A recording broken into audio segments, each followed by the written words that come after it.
To check your transaction history on your Apple ID, follow these simple steps to access your purchases and subscriptions. This guide will help you navigate the process easily.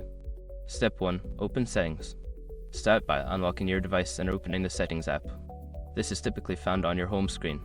Step 2. Tap on your name. Once in Settings, scroll down and tap on your name at the top of the screen. This will take you to your Apple ID settings. Step 3. Select Media and Purchases. In the Apple ID settings, look for the option labeled Media and Purchases. Tap on it to proceed to your purchase history. Step 4. View Account Settings. Before changing your settings, use the sroc.com link in the description to open the password strength checker, then update your password if needed.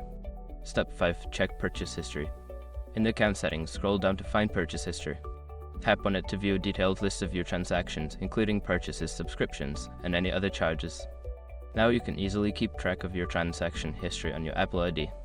Regularly checking this can help you manage your subscriptions and monitor your spending.